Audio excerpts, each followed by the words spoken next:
Well, champion on now to the bottom lane, Skimmy. There it is! As you have to stop with John Dane's all gone. Harry with the culling, but it's just not enough damage. He needs to make a play right now. Oh, they're all joined together. That's one, that's two. A double kill for him, a triple. Emperor's divide onto Johnny. Oh my god! Good afternoon, ladies and gentlemen. LCO Week 2 about to come at you after a great Week 1 with some, couple of upsets, some banger matches. You know, some teams having an easier run than others, some teams having a much harder run, and also a couple of the big games, which we expected to, maybe go one way or the other, and it just didn't end up like that. So, if you guys missed the second day of the games, let's have a quick look back at that before we get into today's festivities.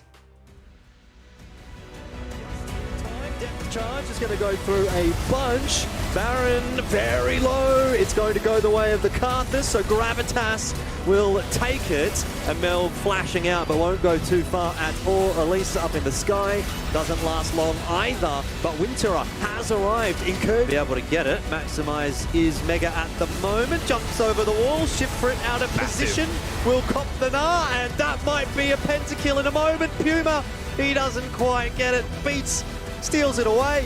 That's something. But as a hook just goes wide, but they're hunting. Biopanther nearly Mega. There's the shockwave. It's a good one. Gun Crab should die to the damage over time and will. And Claire arrives way too late to the party. Pentanet, here's a chance. Praetor, nice ultimate to avoid the explosive cast. Gets in aggressive on top of Gun Crab and continues to put damage through. Shields, heals, everything. And Praetor. And what a crazy day two it was. Of course, I am Mac, and I'm going to be joined yet again by Jubes and Skimmy. And Skimmy, looks like you've had a fresh trim over there. Yeah, look, mate, we had ourselves what was like a self-quarantined haircut. We let it get far too long for far too long. We shaved it off. We've got the classic. It's either a man bun or a fade, really, isn't it, for men's haircuts, Mac? So wasn't really much option. I always get a little bit scared when Skimmy gets a haircut because I think I've missed a special occasion. I think, okay, what haven't I turned up to? Am I in trouble? And is this the LCO final? It could be, mate. Is it the final? I think it's only week 2, so fortunately we're not in the finals just yet. Haven't seen anywhere near enough games. And speaking of, look, last week's games, you guys saw them. A couple of upsets there as well, Legacy falling to Mammoth. So that was an interesting one to see. Now we are going to have a quick look at the standings. You got Peace, Pentanet, and Order right at the top there. Gravitas and Chiefs in the middle, and Direwolves, Mammoth, and Legacy down at the bottom of the table. So anything interesting that sticks out to you guys here? Jubes, you go first.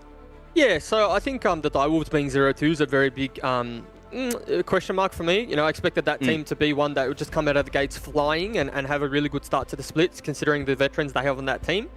And another one that I think, very similar would be Order, coming out of the gates flying. 2-0 under their belt. Obviously, you could argue against some of the quote-unquote weaker teams, but nevertheless, 2-0 had to win those games and look good doing it.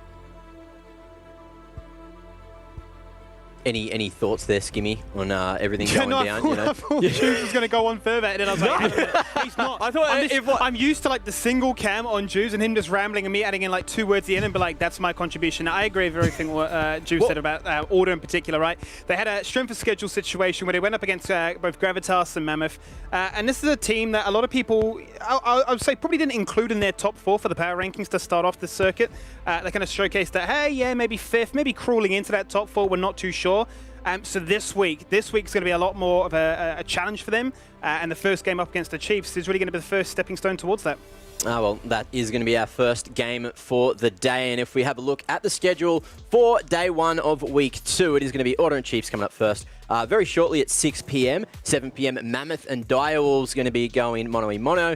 Pentanet and Legacy, which could be another banger matchup at 8 p.m, and then at 9 to round things off, you got Gravitas and Peace. So, boys, Jubes, what's your pick of the bunch here from these 4 games? Look, it's got to be the Order Chiefs matchup. Order offer 2-0, Chiefs offer 1-1.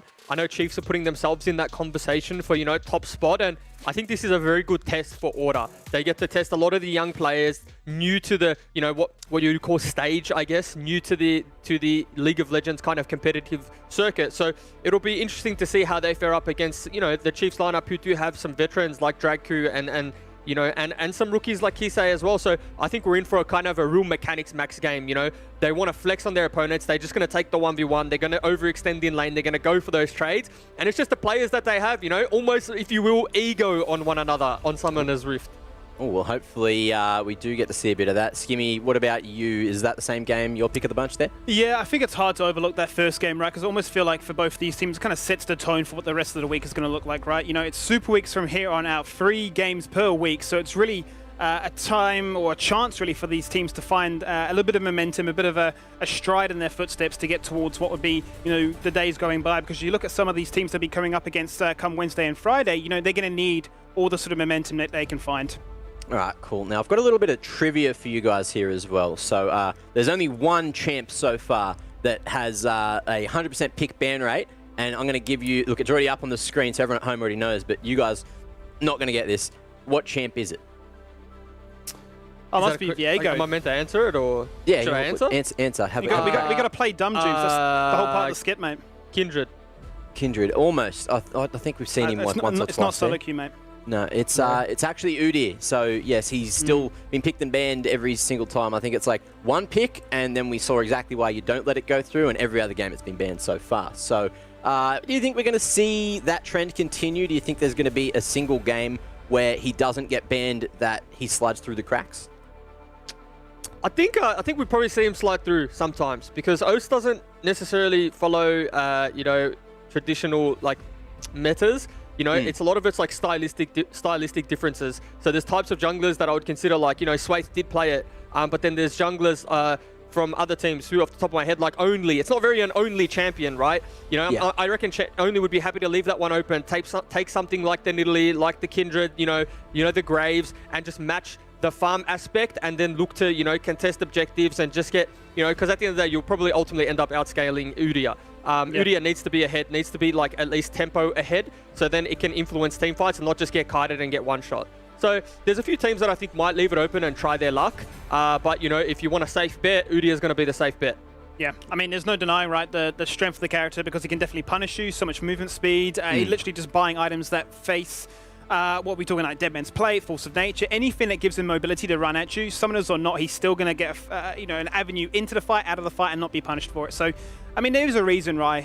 You know, it's found to that level of success. But I think, you know, other champions sort of on the outskirts, likes of Seraphine, Viego, those champions definitely still up in the likes of Presence, be it both picked or banned. Those, it almost feels like a case of either teams just not comfortable and saying, look, you know, we don't care about the champion, we just want it gone. Other teams saying we've not actually played it, we're not even able to utilize it ourselves. So there's always a whole host of factors. But I think as time goes by, people might start to open up and say, look, we've actually created an idea for how to take down this Udyr, and almost plant a trap, if you will. Well, look, you did speak about Udyr being a bit of an initiator sometimes. You know, he does have that crazy movement speed and can just run anyone down and hit him with that 1 second stun to kick things off. But we do have to have a look at a couple of the key picks. This week, we're looking at some supports, and it seems to be a lot of initiators in this little lineup here as well. Yeah, I mean, it's kind of been the flavor of the month for bot lane for quite a while. It's that, you know, primary, depending on what else you've drafted, but primary, secondary engage, where, you know, it doesn't really give you the option to play like major or like range supports, because you'll just get all in focus bot side and killed. And especially with like the heavier focus of neutral objectives such as the Dragons or the Rift Heralds, these champions in particular just, you know, fare very well in those 5v5s around the river. You know, one thing that I want to see is I want to see a lot more Rel in the LCO, just because, you know, you see the devastation that it has in the international leagues, and it can really just turn a game. You know, at most gold deficits, you can just land a significant, you know, ultimate with the Rel and just really skew the team fight. So that's something I got my eyes on, and I really want to see some of those supports pick that one up and just take it into a game. Yeah, if it's not banned. I mean, it's having that go button, right, more than anything, right? The ability to say, we can try and go for this 2v2. We're not going to wait for that passive, you know, scaling option or wait for those team fights around neutral objectives to go at it. We want to actually, you know, ego on you in the lane. 2v2, we want to go at it. And we've seen already a couple of instances of the fasting center matchup, and it's just done absolutely nothing. They've got into a scaling composition. You think the likes of, say, Jinx, doesn't have the best of laning phases, and just comes out into the mid to late game, just stomps over everybody. So I think we quite like the idea that there's an engaged meta. It allows the support players to pop off and showcase their mechanics, but also it means that we're not having a meta where there are enchanters, double supports, slow paced games until maybe the third or fourth item, and then like an all-in and anticlimactic. Ah, well, there you go. And I think we have seen Rel a couple of times, or at least banned a couple of times there. So, as you mentioned, Jubes, hopefully we do get to see a bit more Rel and her horse-backed shenanigans. But now, horsebacking off the back of that, we do have the next segment. We've got From the Fans. And unfortunately, none of you made the memes we asked you to make. None of them sent them in, or at least hashtagged them. And I'm sure I saw a lot out there on Twitter. So look, that's on you guys at home. But from the fans, this week we want you to send us some memes and all the trash talk that's going on in the LCO between all the players, all you guys at home, all you fans.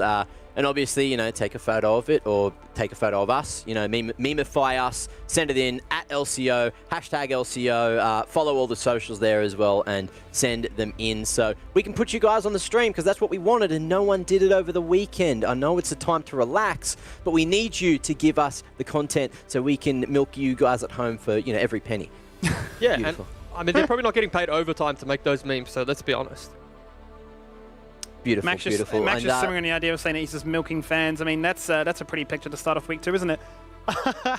Of course it is. Of course it is. Look, we did milk Jubes last week as well. I believe he sent one in, a beautiful sort of low shot. And we did actually confirm before the show that it was him watching the show on his mobile on his day off. So, thanks for that, Jubes, just for the confirmation. Committed to the cause, even when I'm not here, I'm here. So don't do anything I wouldn't do. And, that's not necessarily a good thing because there's not much I wouldn't do, Mac. Oh, all right. Well, you gotta live a little sometimes. Anyway, moving forward, mid-season invitational for this year. It has been announced, and to take you through, give you a little bit more information, let's have a quick look at this video.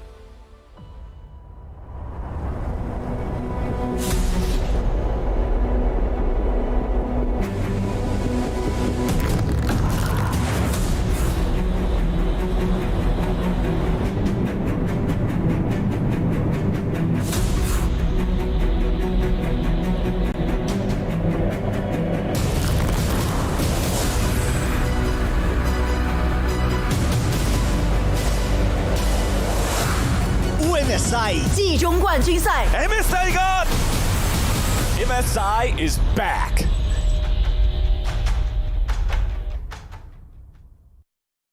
There you have it.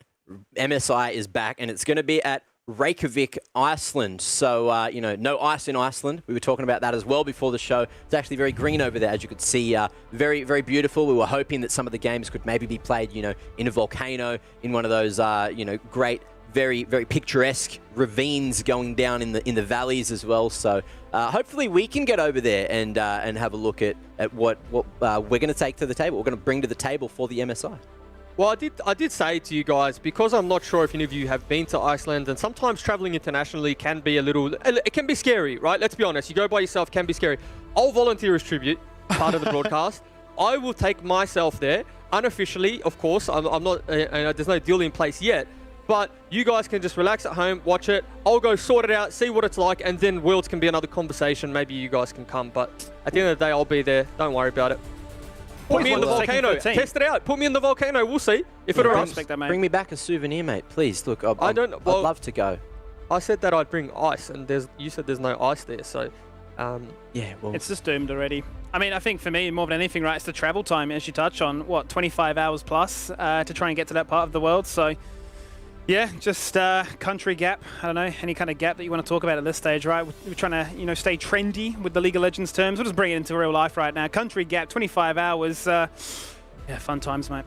That's a long way. And look, I guess we'll see if there is a country gap once the winner of LCO goes over there to defend Oceania and hopefully take the cake, take the trophy back, Legacy did a pretty good attempt at Worlds last year, so hopefully we can have another team going and setting their name in stone for the world to have a look at. But that is enough of that. It's time to get into the first match of the day. It is going to be Order and Chiefs going head to head, and you guys said this is probably going to be the banger matchup for this afternoon.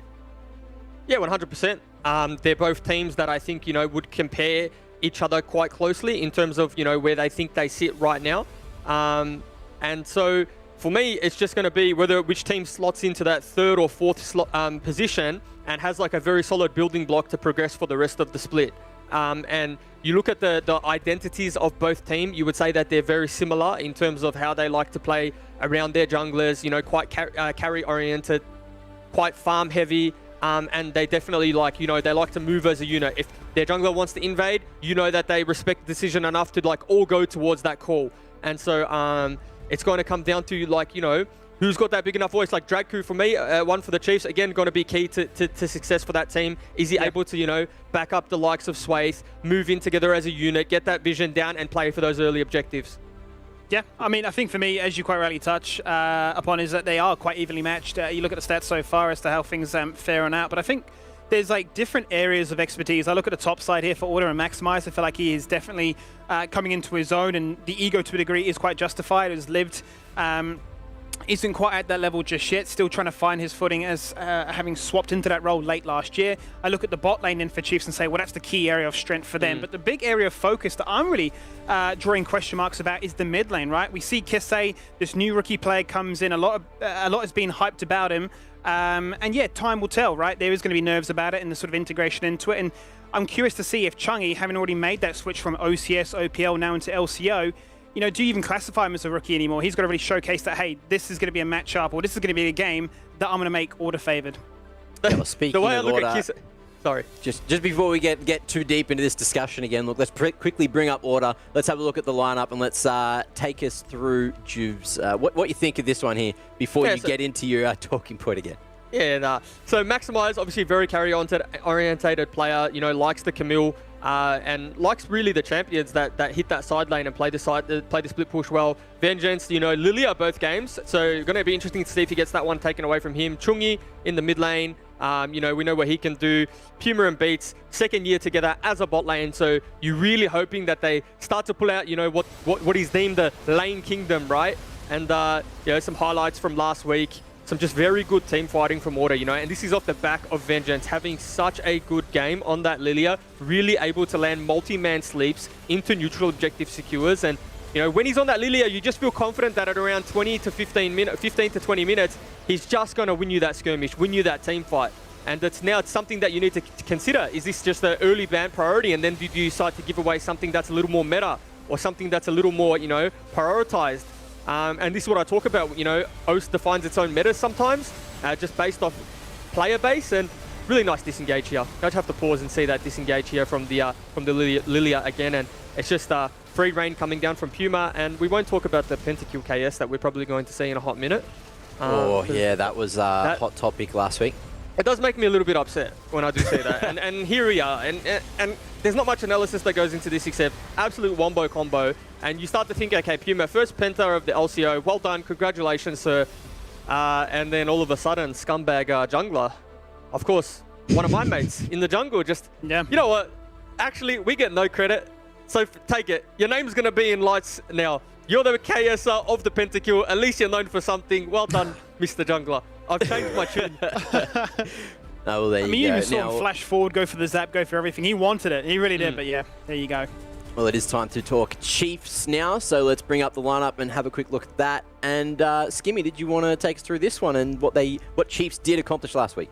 Yes, I mean, for me, you're looking at the bot lane first and foremost. Mboma is a player known for his you know, weird and wacky picks. He likes to go for that pocket in the Heimerdinger, bust that out nice and early. Draku really came into his own when he made that switch from top lane into support and played a lot of engage heavy support. He had his little stint and fun in the sun as the Yumi, but definitely came into his own, most notably on the likes of Set. So would love to see him continue this idea of bringing Rail to the forefront and playing a lot of that and just dominating the bot lane and sort of making that an area to explode from. Kisei, we saw that, you know, he's a champion or a player that likes to play those weird and wacky champions. Here's one on display right now with the Anivia, one he's found great success with in solo queue. We don't commonly see, not for a very long time. If I date my mind back, I'm thinking, you know, maybe EU CLG Frog, and that's many years ago. So definitely a player that's looking to try and come into his own as well. But for the rest of it, Swaif here, as we see, as Red Kane, just being a pest on the flank, looking to life leech as much as he can, try and buy as much time for his team. And for Lived as well, this is the big question mark for me. I think this is going to be an area that they might look to try and capitalize on Order, as he had that individual matchup up against the Nine. I think he fell down very early on into that one, which sort of drew question marks to that part of the map. So as we say already, both teams collectively seem pretty evenly matched on paper, but there are those key areas on the map that both teams can look to exploit. Well, there you go. So it looks like we do have Nat down on the sidelines again this week. Nat's T. Let's bring her in. And how you going? How's things? Good. I feel so close to the camera compared to you guys, but I'm good. I'm excited to jump in, get a little... Get real up and close, up and Yeah, personal. Do you feel more comfortable now? Is that fine? Yeah, I feel a little bit more part of the group now that we're a little bit more closer to the camera. But I am excited to jump into the interviews and get some more information out of these guys coming into our first matchup. I've been lucky enough to be joined by Maximize and Draku. Hello, both of you. Thank you for joining me. This is the very first Super Week. 3 games this time instead of 2. I'll start with you, Maximize. How are you feeling coming into it? How is the 6 days off? Where's the team energy at? Yeah, I think we're all pretty excited to get into this week. I mean, last week was sort of nothing. We played the 2 weakest teams. It was sort of everyone expects to go 2-0 when you're playing Mammoth and Gravitas. So this week is our first sort of real test. And all of our matches are going to be pretty close ones. So they should be exciting and a good experience for all of us. Yeah, I was going to bring that up, that you guys did face the seemingly weaker team. So what are your expectations for this week? It is going to be so much tougher for you. So as much as I'm sure you want to go 3-0, what are the realistic expectations for the team? Realistic, I think it's going to be a 3-0. I think the hardest game will be Pentanet on Friday, just because they have Friday game and they have side selection. So that'll be good for them. But I think that today and tomorrow, I think both teams are very evenly matched. Like Chiefs and Direwolves, compared to us, we're all pretty similar strength. So I think it's going to be whoever shows up better on the day, and unfortunately, it's going to be us. So yeah. Alrighty, well then I'll also ask you a very similar question, Dragu. 3 games this week. How are you guys feeling? What was the prep like coming into this, and who are you most nervous to go up against this week? I think that PG's the strongest team that we're going to go against this week. We haven't had much prep for this week actually, because I don't know, we just didn't have enough scrims this week, but I think it's going to be a good game. Yeah, are you guys prepared coming into this week, or do you wish that there was a lot more that you guys could have done coming into these games? I wish there was a lot more, but we're obviously prepared. We're always prepared. Yeah, okay, that is good. And what are your expectations for the Chiefs team this week? Expectations for Chiefs team? I don't really care if we win or lose, because I think that OPL, LCO is just a marathon, it's not a sprint.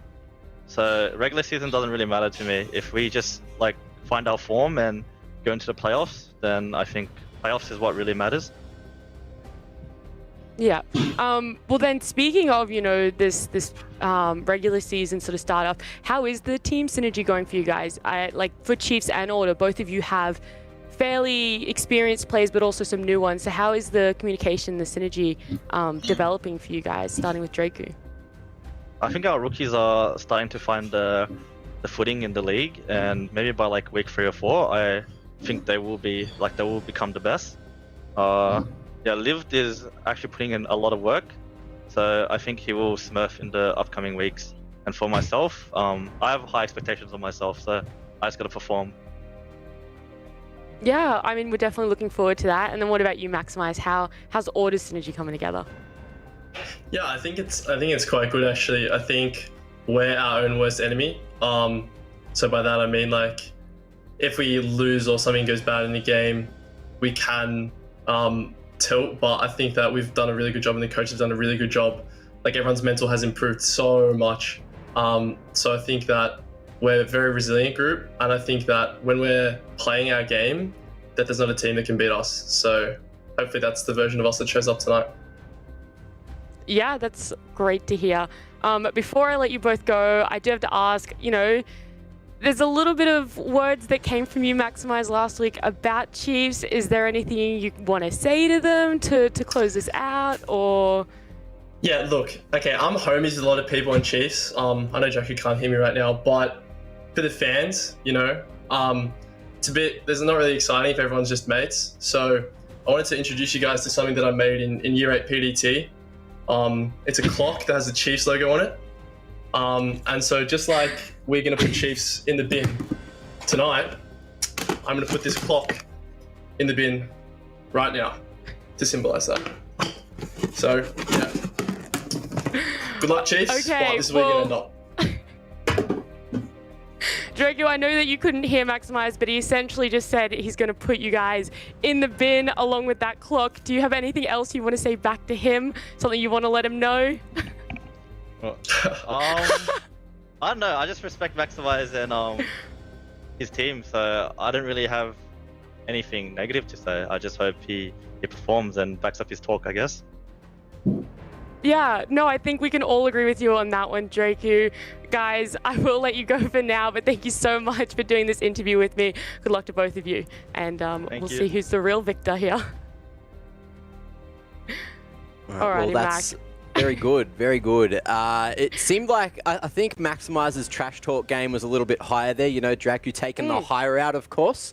Yeah, I was very intrigued to see that we had two very opposite spectrums almost when it comes to players. We have someone who has a big talk but has seemingly backed it up so far, and someone who knows that maybe talking that highly of yourself can backfire after the game. There you go. Now, look, we have to have a quick look at our predictions and what we've all gone for this week. So if you bring those up, I'm at the moment, I'm probably at the back of the table, 4-4. I've gone for order here as well. I have to back my boys on order. Jubes, almost perfect, 7-1. Great effort there. Skimmy, 5-3, and Nat as well tied up with him. So after this game, one of you is going to be ahead. Yeah, I mean, I'm surprised that I'm even on the same level as Skimmy. Well, there you have it, mate. Sometimes you got to vote with your heart as opposed to your, maybe the better option.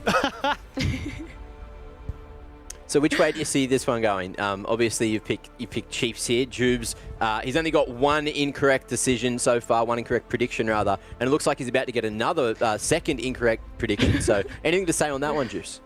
Me, I just don't get many things wrong except the one that I got wrong. And honestly, I was actually I thought Gravitas would win, but I let peer pressure get to me. I saw the rest of the votes and I thought, you know what, maybe they're right. Maybe they know something I don't know. But then I remembered my head is so big.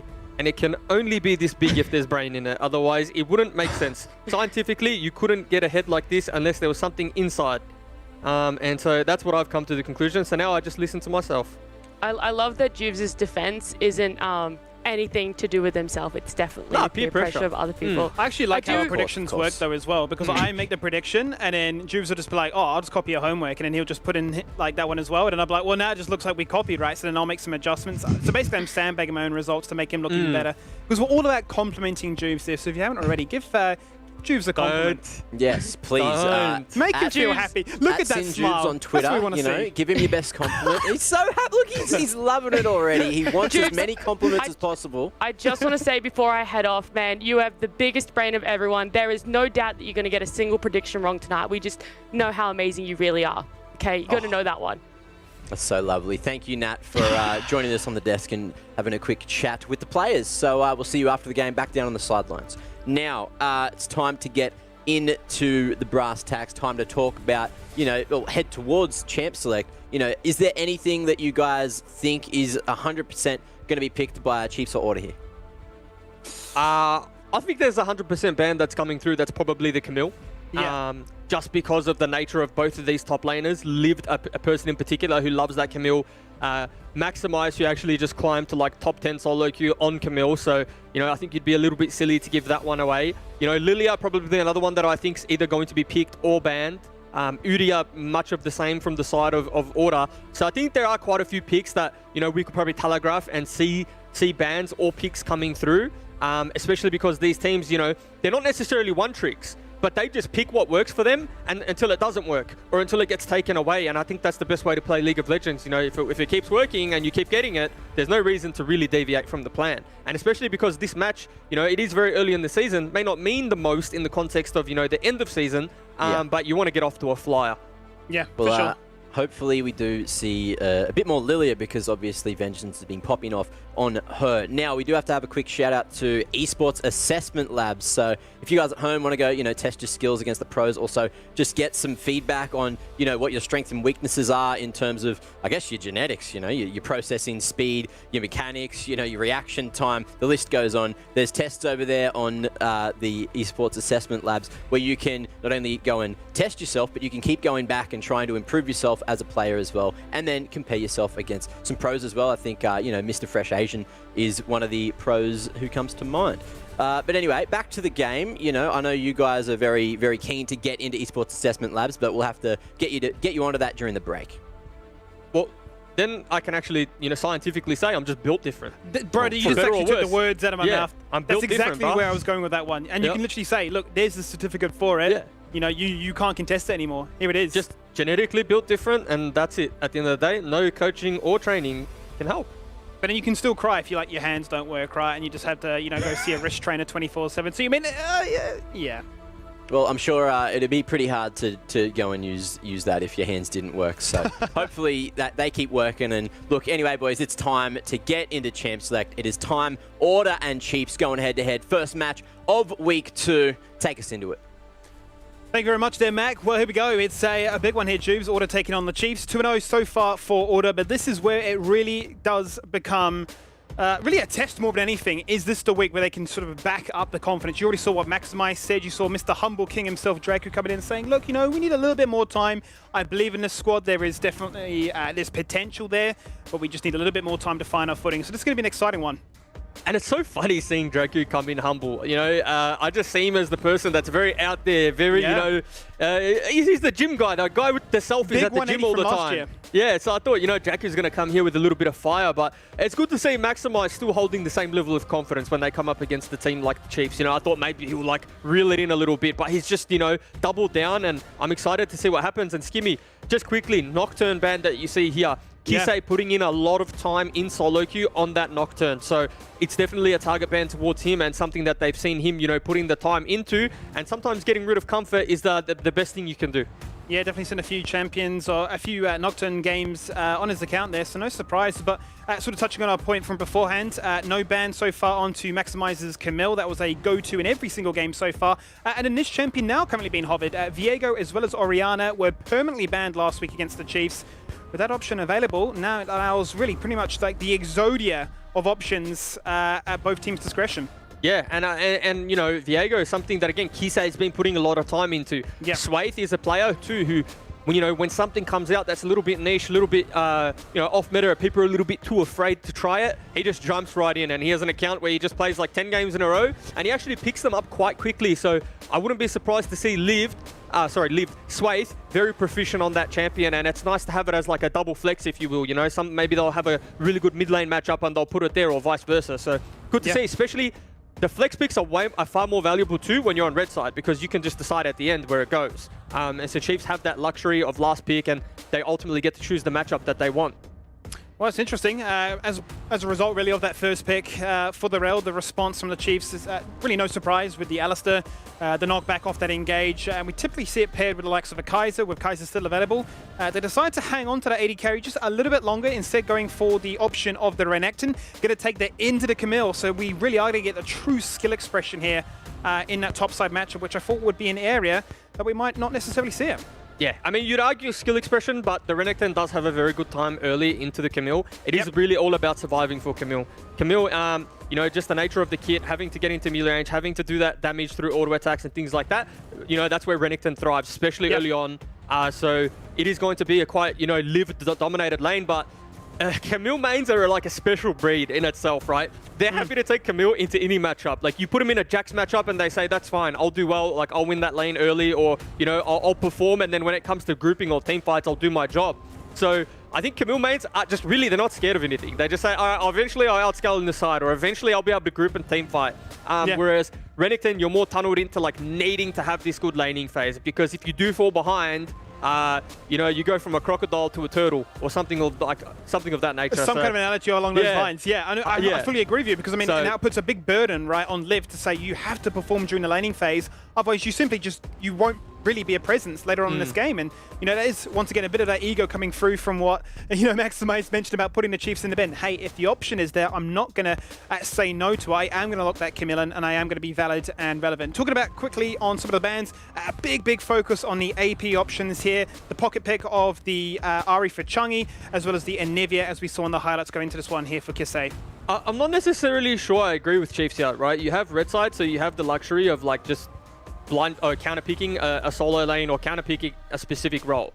And you know, for me, that role, it wouldn't necessarily be the AD carry role, because there's quite a few that you can get away with and get unpunished by. So you could take the Kai'Sa, you could take the Aphelios, you could take the Ezreal if you wanted to, and you know, you're not really going to get significantly punished in lane.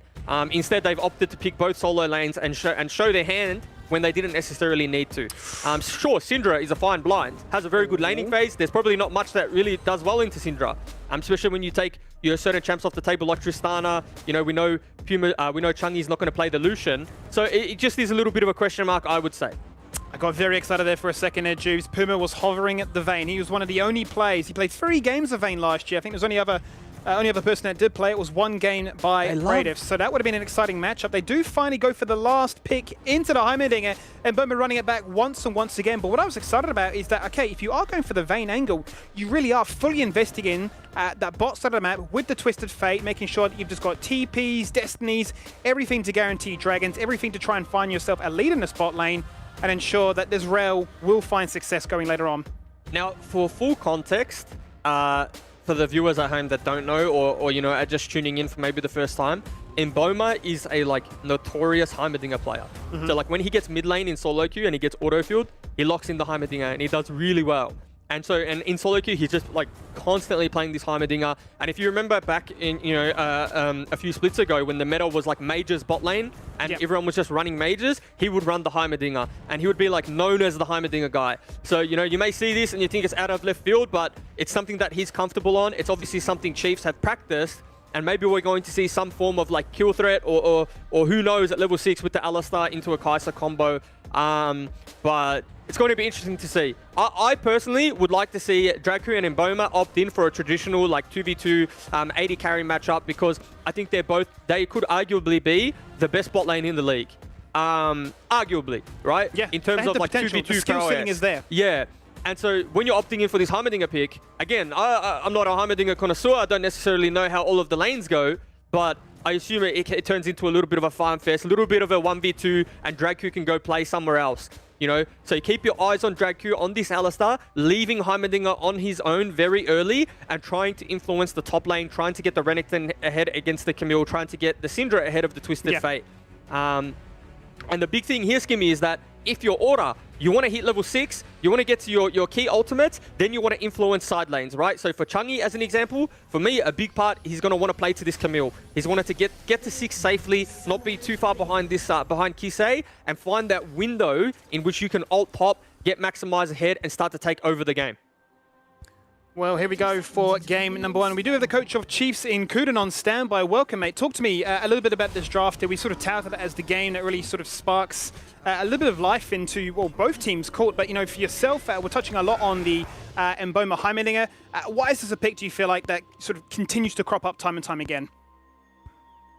I think it was the best pick here because he's really strong against their team. A really strong champion. Yeah, I mean, the best Heimerdinger on Unos. They should have banned it. No doubt in my mind about that one. And sort of, we talked a little bit about the Alistar coming to this one as well, and the fact that, you know, that would be a reliable sort of counter to the likes of Rel. Do you feel like, you know, we are still very much so in an engage-heavy meta? I've seen whispers around in other regions that, you know, enchanters might be slowly working their way back in. Dracu is the best engage player in OS as well. I can't see him playing any other champ. He's an engager. No, And I agree. Definitely made his presence known at the start of last year as well. And I suppose from a more overview, we sort of talked to Drake and the boys coming into this one with Nat beforehand, but sort of preparing for this one, a bit of a weird circumstance, I'm sure, given the fact that we do have these super weeks starting to form with 3 games per week. How does that really change things in terms of preparation and time spent analysing and breaking down things? Was it much the same, just a lot more refined? It's a lot of time. I spent a lot of time preparing for heaps of teams, and you don't get much practice in the week because you're versing 3 teams a week. It's like hectic. Yep. Hectic, man. Yeah, I can imagine. Because we got not enough time to play solo as well. Yeah, all hands on deck, right, for the games at hand. Well, my final question really would be, you come into this one, we heard from Draku that he said, look, we need a little bit more time coming into this one, a little bit more time to really find our footing. Would you sort of echo the same sentiments as a case of, you know, a lot of these rookies maybe especially finding comfort or sort of adjusting from the solo queue style of play more into the competitive angle? Yeah, give us some time to ramp up. We're still in the time chamber. We still need to get our power levels up. I'm looking forward to seeing where those power levels go. We're looking... Oh, sorry, say that again. I say I'm looking forward to where these power levels will go because we've heard, you know, big fighting words here from Draku. It's going to Iceland, mate. I love to hear it, bro. Well, all the best to you guys. We'll jump back into the action. And Juves, what did we miss in the first few opening minutes? Just standard full clear from both junglers. I was interested to see the path that they would take. Liv getting a little bit low here. Both junglers meeting here, Skimmy. Yeah, certainly are. You can see the mist coming out there from a roaming Viego as both junglers are in the top river. It is going to be Hecarim that's very low, gets stunned, gets locked in place and gets taken down, soul absorbed, and, well, that's first blood just like that. And, you know, you have to, if you're Vengeance, you have to path around your lanes accordingly, right? You know, both junglers opting in for the full clear. And then you look at the Renekton, right? Renekton's going to get prio into the Camille. Syndra's going to get prio into the Twisted Fate. You just can't contest that crab. So, very good punish by the Chiefs, but you'd have to say very good laning phase as well. And we might see another kill here, Skimmy. We might indeed. There's going to be the hookshot to try and disengage away. He has flash, he has TP. He's got a ward down, looking to try and find that creative angle, but out comes the sweeper. He knows exactly where you are with that silhouette. It's a 1-2 collapse. Who's going to get the kill? Is it going to be Swave? Of course. He's going to take it down, and 4 minutes in, he's got 2 kills to his name. Is there anything better at 4 minutes than having a 2-0 jungler who, you know, almost convinces me that there's a Camille jungle, but then the portrait swaps back at the little icon on the side there. So what a start for the Viego, and we're starting to see why this champion is, you know, banned quite a bit when you play solo queue. No one wants to really give that champion away. Has such a healthy first clear. If you compared notes and you saw Vengeance, you know, what, below half health on that full clear, as opposed to Swathe, who was, you know, full health after that. And honestly, they cleared at the same time, so super dangerous point of the game for Order already.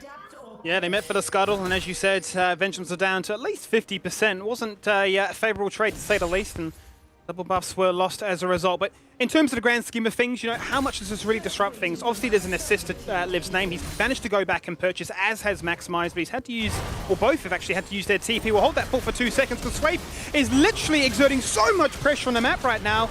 And I suppose this is the big talking point more than anything, Juves, is junglers are as strong as solo laners. Yeah, but you know, what Swathe is doing is he's just ganking off of his full clear, off of his path. So it's not like it's innovative pathing, right? It's not like a, we had no idea he was going to be there type thing. It was, okay, that's a full clear. That means his bot side jungle camps are going to be back up, in which they were, into a bot lane gank. So you have to say, you could telegraph that, but nevertheless, Swathe putting in the minutes, putting in the time to, you know, at least attempt those ganks, and he's being rewarded. But if you're Order, you have to say maybe it's a little bit of, not inexperience, but a little bit of nerves. A little bit of nerves, and it's cost him dearly right now, because that is a very fed Swathe who's not only picked up a couple of kills on the Rift so far, but also guaranteed that the first Dragon goes their way as well, and will now, I suppose, put the fear of God into their opposition as they look to try and go for these trades. Notice on the minimap right now that Hecarim is in the area if he decided to poke his head into this top lane, but Lift is definitely feeling quite confident about his chances in this one and knows that he has to be aggressive, has to justify this investment to ensure that Maximize really is quite honestly irrelevant into maybe 2 or 3 items. Yeah, but the problem for Maximize is he has no teleport and his lane is frozen, or was frozen. I think Liv is pushing it now, but Liv did a really good job after that gank in getting the wave to push back to him, and he was able to maintain that wave outside of his turret for such a long time that, you know, Maximize, whilst he knew the dragon went down, he didn't know Swaith's path straight after that. He could have V-lined for top lane and potentially look for something, and now Renekton's got that wave in topside. It's going to bounce back again to Live, so we see, you know, a significant CS lead already, and it's only going to get worse because he's going to freeze this wave again. He's going to call for Swaith to come back up, and it's just going to keep getting harder and harder for Maximize.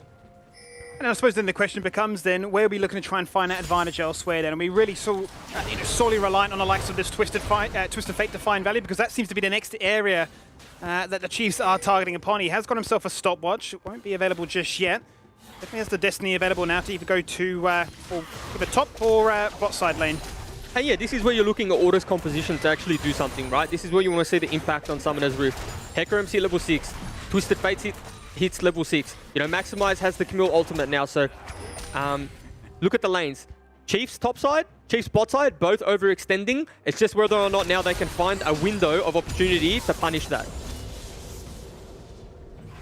That'll be the opportunity they'll be hunting for, as the first herald of the game will be spawning in just under 15 seconds.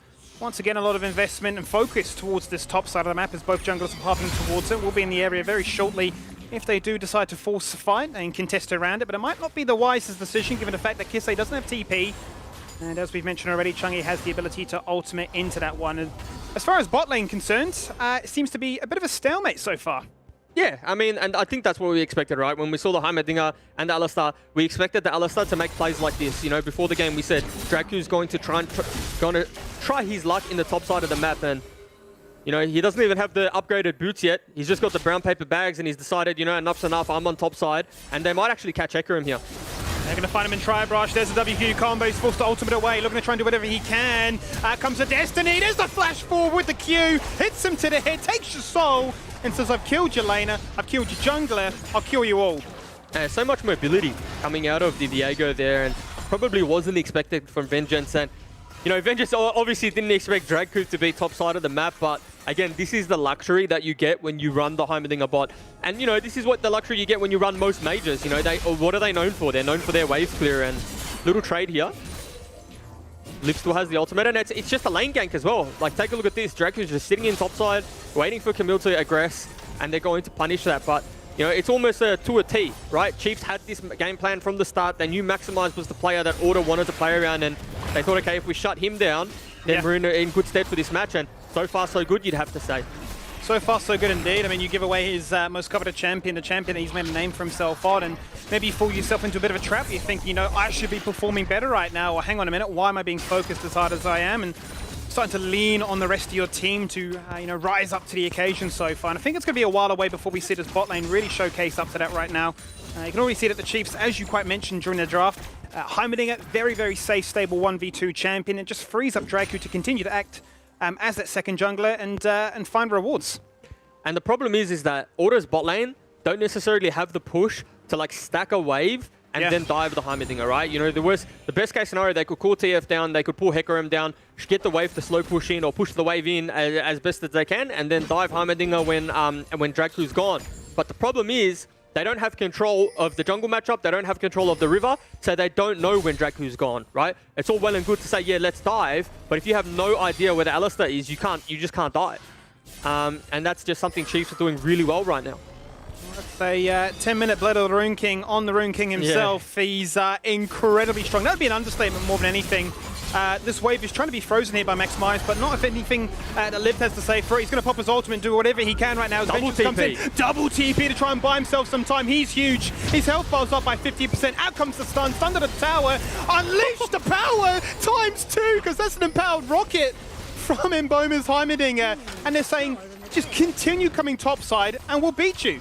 Absolutely unleashed it. Absolutely unleashed it. And they're getting Dragon in the bot side of the map. And, you know, when I start to see teams run into problems, or when I start to look at the composition of Order and I think, this is a problem, it's when you're using your Twisted Fate ultimate or your globals. Draku! Oh, he had vision. He flashed it, but the pulverized fractions too late. And before I was rudely interrupted by Draku's flash, I wanted to say that the moment that, you know, that it's trouble is when you start using your Twisted Fate ultimates and your globals as a reactionary tool. Yeah. You never want to be the one to say, oh, they're going on me, they're engaging, they're teleporting, I'm going to react and I'm going to follow that. And that's what happens here with the Twisted Fate ult. You know, it's just too little, too late. He was already moving to the other side of the map, and before you know it, no flash on the Hecarim, just absolutely one-shot.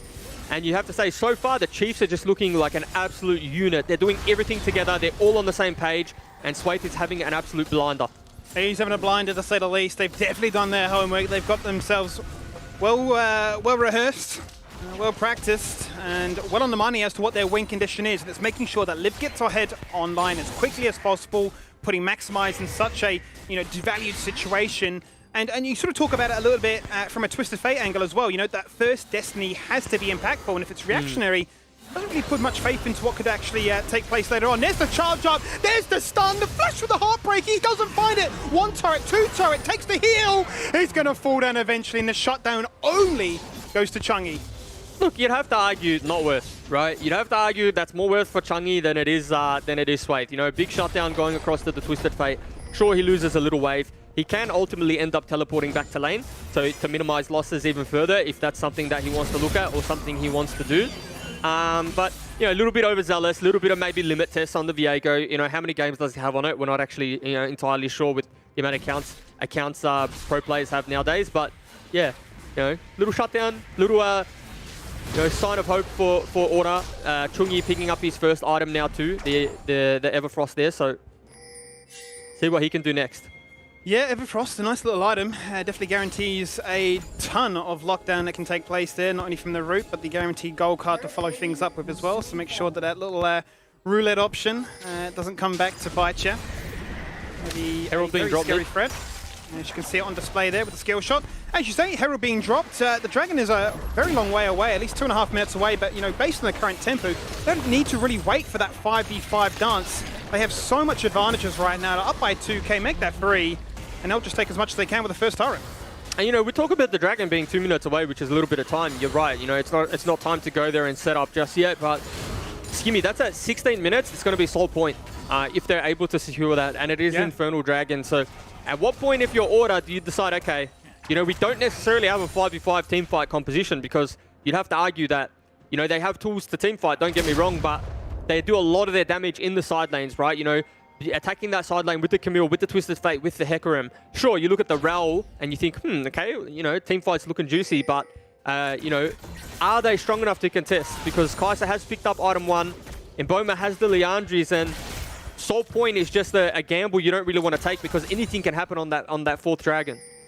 Certainly can, and given the current lane states of this game, Hamiding is definitely going to find himself in a situation where he has ample time to set up in the river, place down as many turrets as possible, assert himself control to force the phase checks, force the damage, force the ability to unleash on repeat, as we saw in that top lane double TP gank only moments prior. But if we're looking at Order situation, would you say Juves is clear cut, is just waiting and trying to minimize losses until maybe 2 item spikes?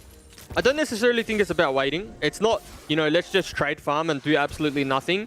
It's at a point in the game, right? The point in the game that's now, where teleports are down and they would have those timed, this is a time where you can make a side lane play, right? Obviously, you need to do that based off information. So just, blindly TF ulting into a side lane isn't going to work. But, going to mid-wave, getting the prio, pushing that out as a team, and then looking to secure some vision in a side of the map is the play. But right now, if you look at the map, sure, they're off resets.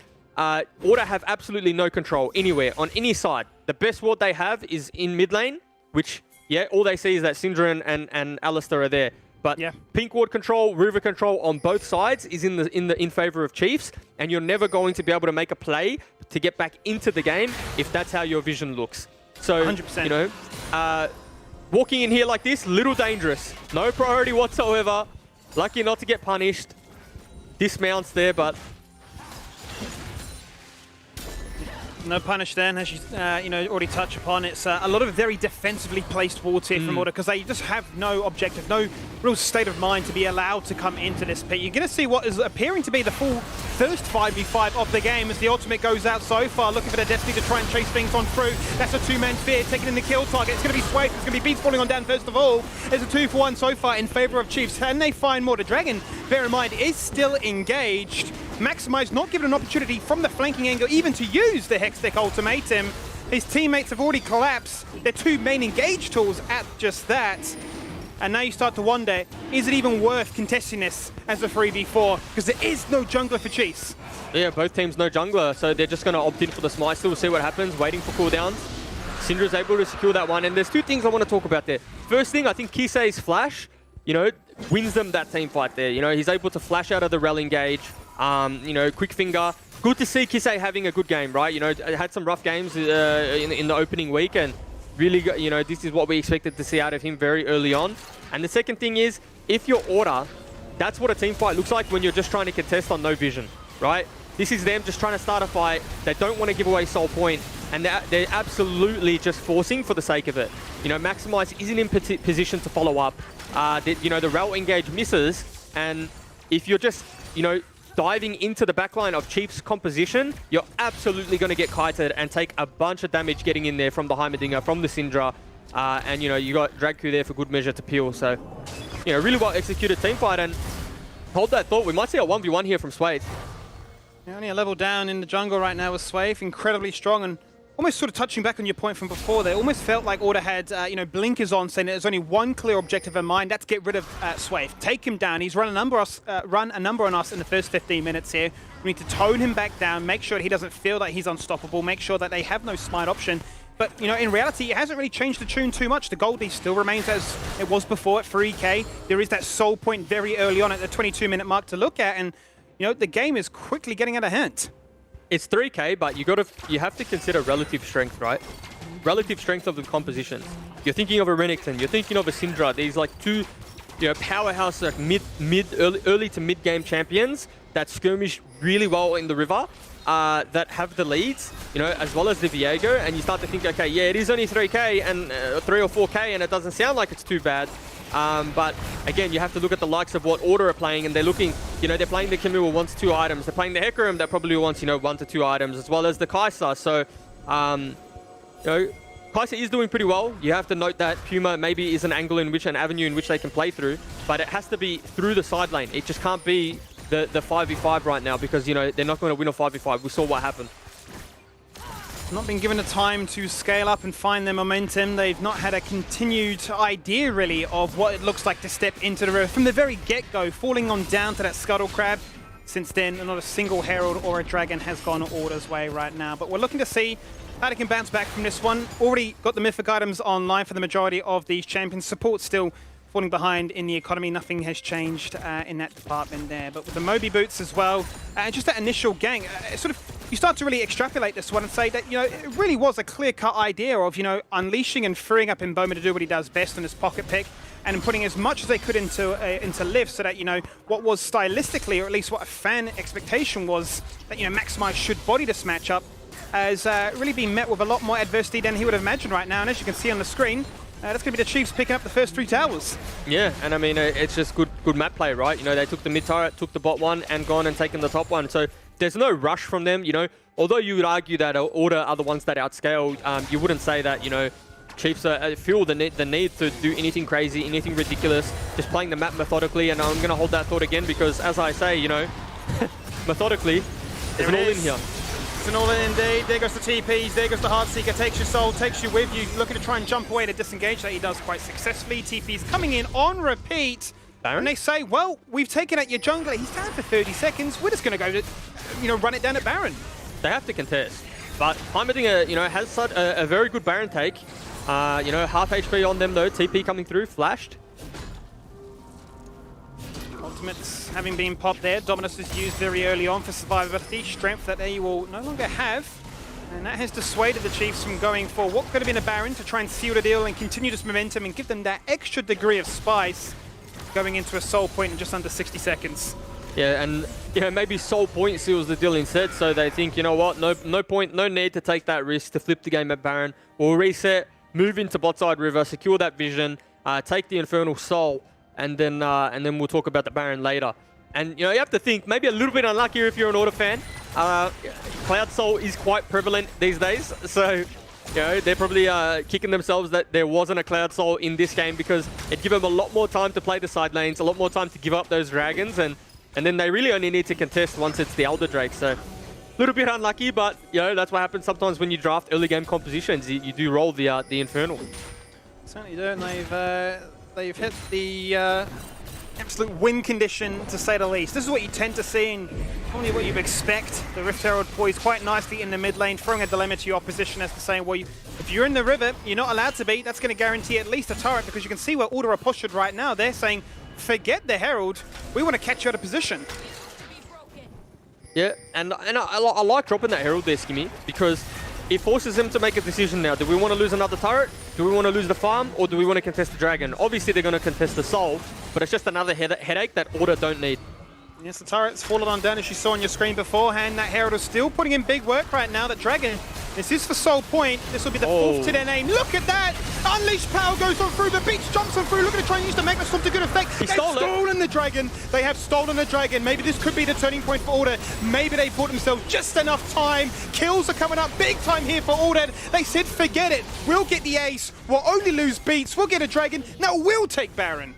Order have absolutely just out-team fought Chiefs. And you had to say, you think it was maybe impossible. They're not going to out-team fight from this angle. 0-5 Hecarim, not going to do much on the back line.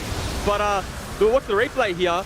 Mboma just goes down. He's absolutely isolated. There's no help whatsoever. And even before this replay, Kisei was a little bit reckless with his life. He traded it for the Rel, and you'd have to argue you'd want the Syndra over the Rel all day of the week. So, just very good target prioritization from Order.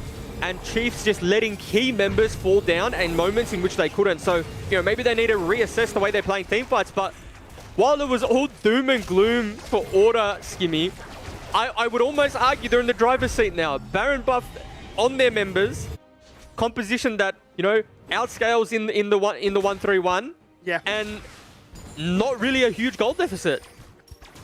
Without a doubt, that is the turning point in this game right now. That's completely equalized the gold. Yes, at the stage, it is still down about a couple of K, but, you're looking at the influence of once they respawn onto the map, redeploy, look to try and set themselves up and push in these waves, they will get some towers to their name. And, more than anything, you were touching on it before, that, Puma was a silent win condition for them. Hadn't really shown much, shown up too much big time in the first 20 minutes, but he picked up 4 of those kills.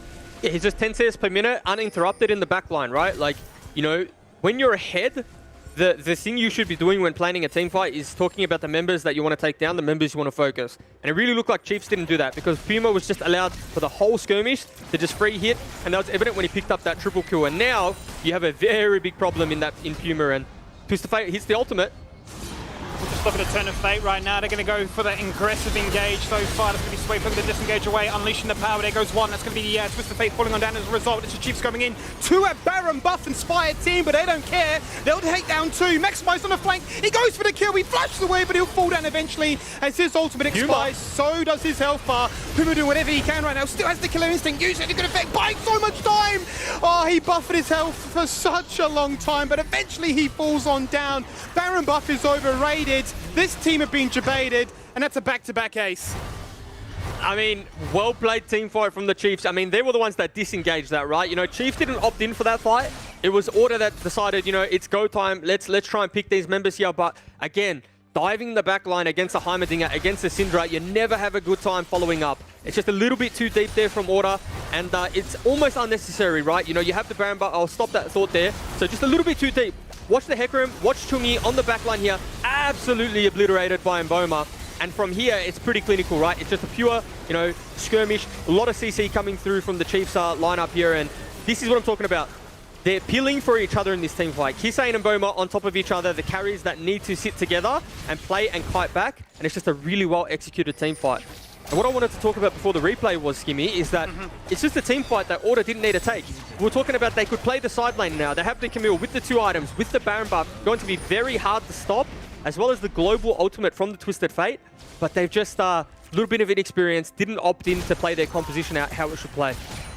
Perhaps there a little bit of emotions running high after what was a bit of an upset there, taking down that full 5-man ace only moments prior, getting the Baron as a result. Feeling strong, feeling very much on even basis to say we can take this fight. It doesn't really matter of the angles or the constrictions, we'll just go at it. And they've, as a result, been served a big dish of humble pie. But it is worth noting that there are still some big item advantages in Order's favor, especially for Puma, a full item up against this Heimerdinger. But in tight little corridors as such, it really is a playground for the likes of Syndra and Heimer.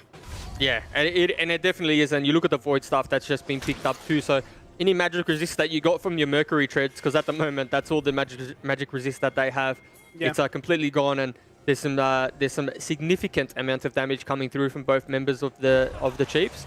And Skimmy, 35 seconds on this Infernal Soul. So again, it's going to come down to execution. Can Vengeance land that smite again, or can they just out team fight a comp that again is ahead, right? Like the gold leads back to 3,000-4,000, and execution is key here. Will they make the same mistakes again, and will Order be able to deny that soul point? But it is worth noting, Juves, that we come into this one with a few summoners in check. It's going to be Puma as well as Maximize that do not have a flash, whereas Emboma and Draku do. So those are some key members that can look to try and set up the engage, look to dance around the turrets, and look to kite you around and cause all kinds of problems. Out goes to Destiny, eyes in the sky, don't know exactly where you are. We're going to run it back again. Second time to try here on a Dragon to get themselves a soul point. Oh, there's the flash forward. The Magnet Storm thrown by the horse. Oh, they're just buckling one by one. They fall on down. They're running it on repeat. This part of the map is doomed. It's cursed. It's all things Order so far, but it's 3 people that fall on and down on either side of the call. Maximize Golden, but Maximize falling on down. He buffers it. His passive working in overtime. He survives to tell the tale. And Juves, we just don't get a chance to breathe. Unreal engage from Beats there. He's able to land it onto Swathe.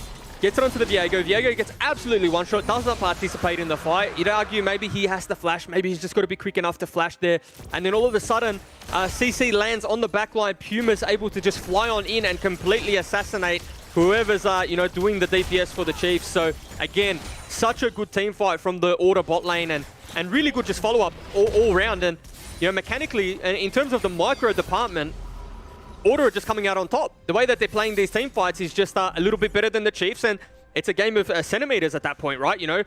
Multiple low health members, but they aren't able to pick up the kills that they need to stop from Order denying that soul point. You really just could not call this Puma, one, look at right Puma. now. 3 aces on repeat. Just Puma free hitting multiple members on the backline.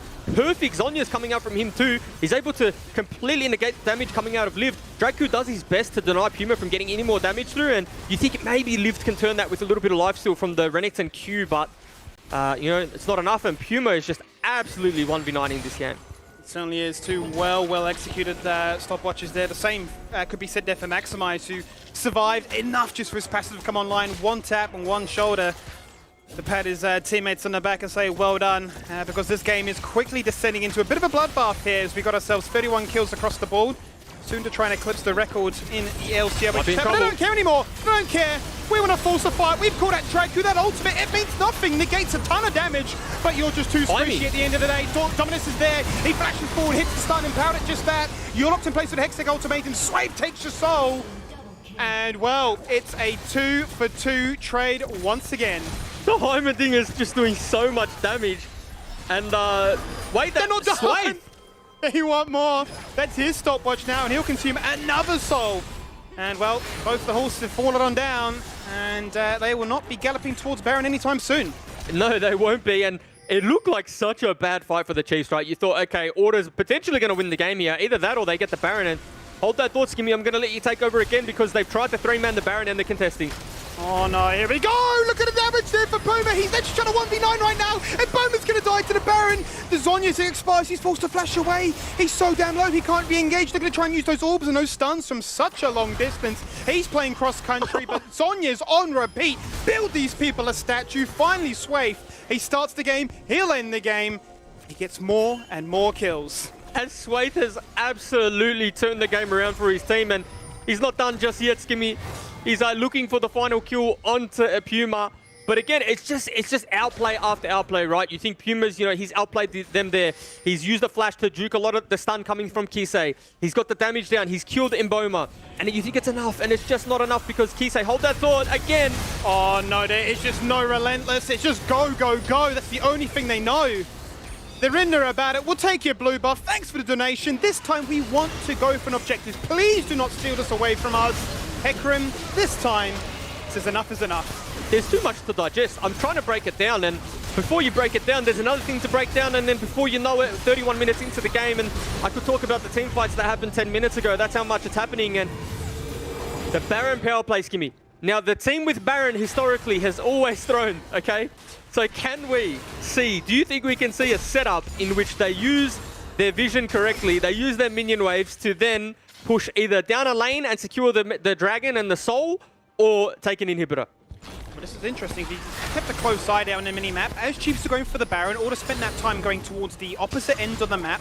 They put a lot of vision around there, which you can now see Chiefs are looking to try and clear it out. They wanted to get as many eyes in the sky and options to say, well, if you are going to go for a dragon, if you're going to look to try and run it back a third time lucky, even if you have the Baron buff, even if you think that might just be enough, we still feel like we can take you down. This game, it's just too hard to call right now. That gold lead, it really means nothing at this stage. It's all about team fight execution, and more than that, just outplay potential. But it is worth noting, Drews, that a lot of these stopwatches, they're dead and gone.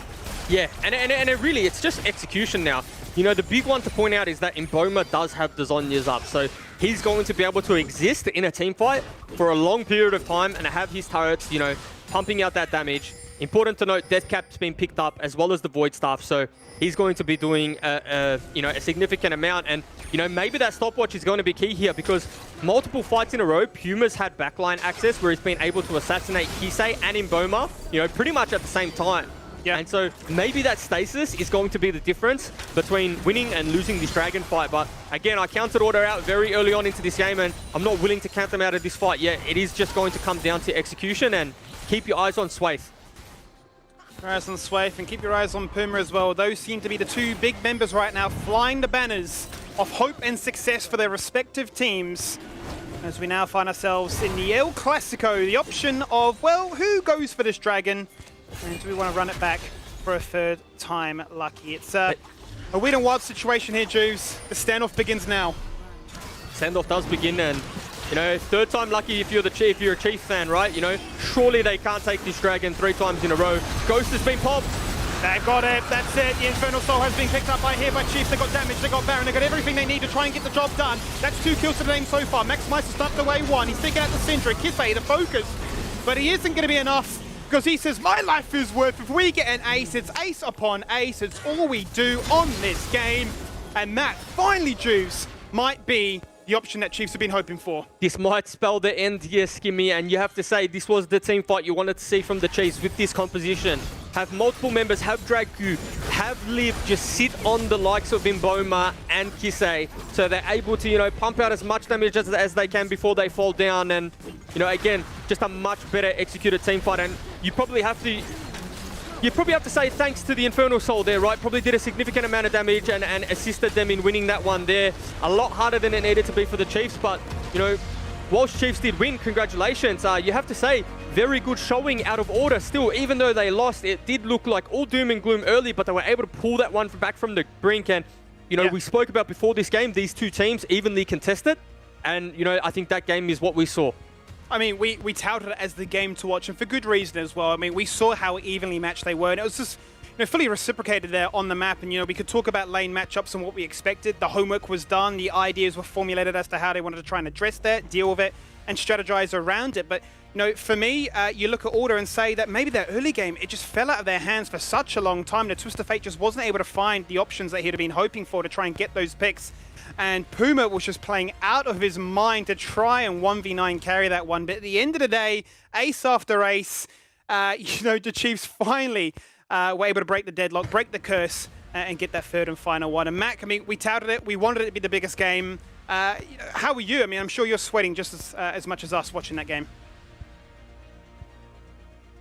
Battle for the dragon, like the whole time they were just waiting for that soul. When they finally got that Dragon Soul, the Fire Soul on the board. It was it. That was it. Then they managed to win. And I just want to take you back, Jubes. All right, when they took the Baron, when Chiefs took the Baron just before the end of the game, you said the team with the Baron historically throws. And I want to know why that is, because I saw Chiefs just push the power spike and win the game.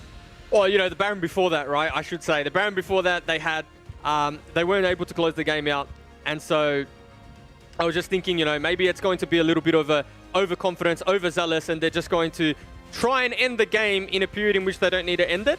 And, you know, they were able to, you know, reel themselves in, which was really good, right? Because in that game, it would be very easy if you're the Chiefs to you know, get down and feel a little bit out of it, because you probably look at the likes of Camille, look at the likes of Hecarim and the Kaiser and start to think, boys, we're in danger of getting outscaled here. But they kept their composure and they were able to, you know, get that last Baron that ultimately ended the game. And these team fights coming out of Order, though, you have to just give special props. Puma, arguably, I think the best game I've seen him play competitively in terms of being almost down and out and just pulling the game back from the brink. So I have to give him a special shout out for sure.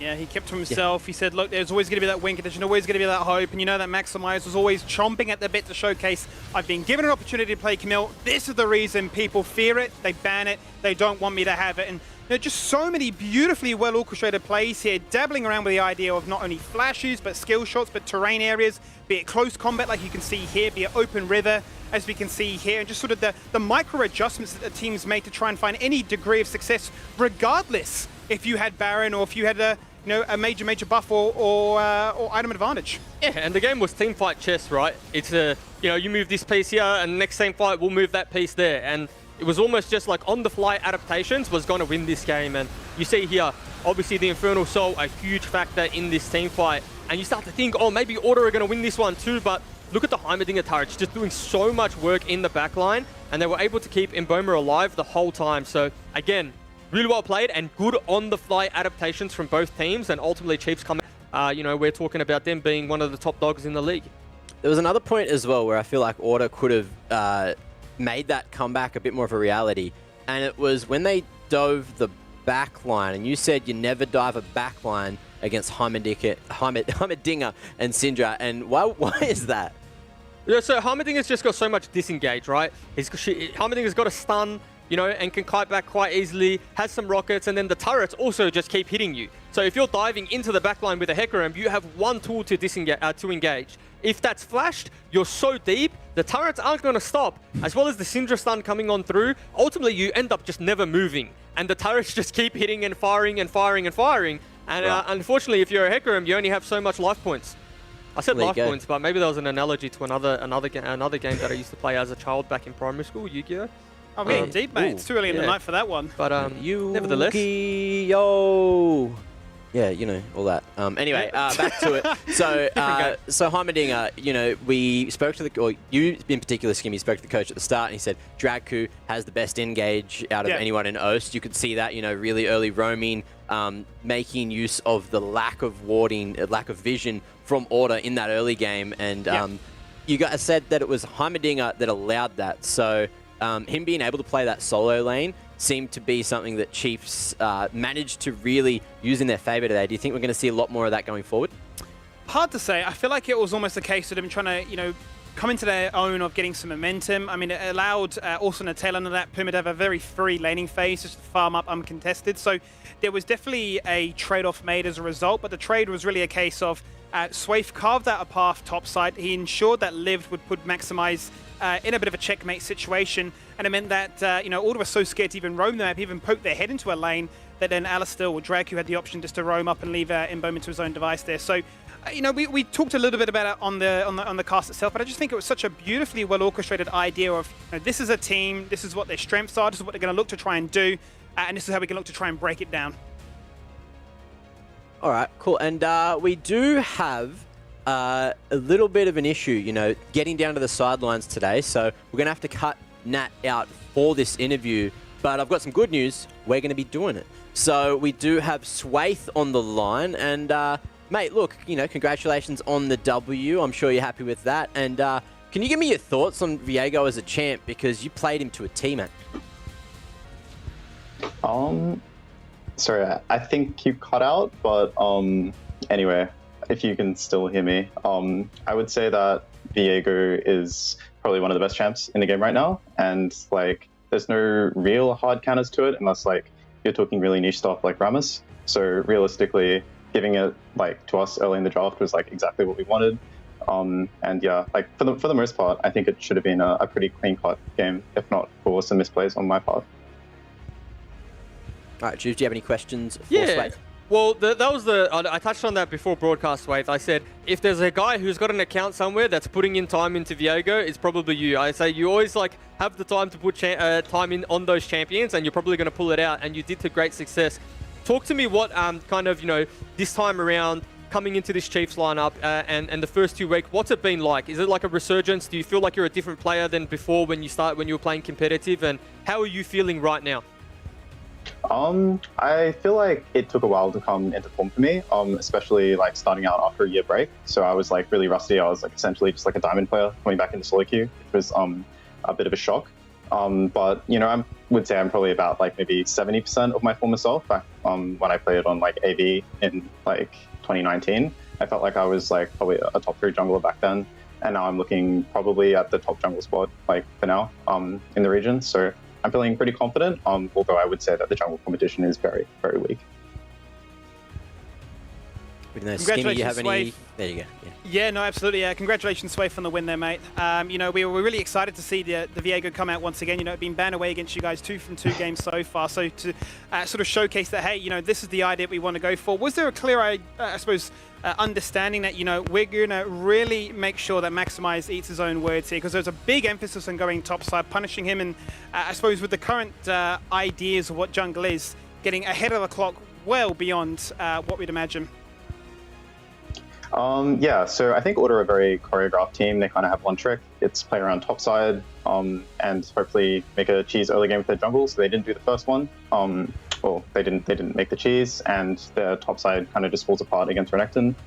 So they opted into a counter matchup for their Camille. They were very confident about that, and I think that just bit them by being like a little bit overconfident in the draft. So don't really know what they expected. And last question from myself. If I have time, do we have time, Mac? Yeah, we got time, mate. Last question from myself. You're looking at a situation where it's back and forth on ace upon ace upon ace. You felt that you were in such a commanding lead, right? 20 minutes into that game, it was all things Chiefs, with objectives, with kills, with just pressure across the map. When that first ace happened, did your heart sink a little bit, or the boys quite composed, well coached, and thinking, it's okay, lads, slight blip on the radar, we'll bring it back? Yeah, a bit of both, I'd say. Like, obviously, it never feels great to get aced, especially when you're in such a commanding position. But I never really had doubt that like we'd be able to pull it out like at any stage of the game. Realistically, we just needed to reevaluate how we were playing fights, like especially me, because I think I was like not defensively positioned enough for all of them hard gauging onto me, which they did twice. And then after that, like it felt like quite simple in team fighting after that when I just like stopped inting, I guess. Well, hopefully, the inting didn't seem to affect it too much in the end. You got the W over the line. So big congratulations are in order for taking down ORD, and, I hope tomorrow goes just as well. Yep. All right. Thank you very much. Thank you very much, Swaith. Good to hear from the man, a little bit of insight into what went on there. And look, one thing I want to ask before we move forward is we did see Vengeance not playing the Lilia for the first time. Do you think the game could have gone a different way if ORD went towards the Lilia and was less tank-centric? Well, Hecarim's not like a traditional tank. Okay. Hecarim does do quite a bit of damage, and often at times they opt in for the Trinity Force. What I would say is that it maybe wasn't a champ he was most comfortable on, because it was like some decision-making factors that we didn't see from him in the first week, right? In terms of having priority in the top side, having priority in the mid lane, which he didn't have, and trying to contest crabs that weren't, or contest river that wasn't necessarily his. So it almost was just like fundamental game sense, in which, when you're feeling comfortable, when you're on your comfortable champ, when you're on a champion that you've played, weeks upon weeks upon weeks, you probably don't make those decisions. Not saying you can't play Hecarim, but maybe it's just another thing to think about. Well, there you go. So, it's all about being comfortable. And Jubes certainly looks very comfortable. Here's compliment number 1 for production, yeah? I will say I am 8-1 in predictions now, so this is why I'm getting the solo, because I am 8-1. I was sweating a little bit there with the Chiefs, so thanks for making me sweat. Might dip out and have a quick shower during the break, but Thanks for the solo, guys. I appreciate that. There it is. There you go. The GOAT with the full screen. But look, we've got the next match we need to get to. It is going to be Mammoth taking on Direwolves in the second game of the evening. Let's see how that one goes just after this break. Unleash the power ×2, because that's an empowered rocket. This will be the fourth to their name. Look at that. Unleash power goes on through. The beach jumps on through. Look at it, trying to use the Mega Storm to good effect. They've stolen the dragon. They have stolen the dragon. Maybe this could be the turning point for Order. Maybe they bought themselves just enough time. Kills are coming up big time here for Order. Oh, they're just buckling one by one. They fall on down. They're running it on repeat. This part of the map is doomed.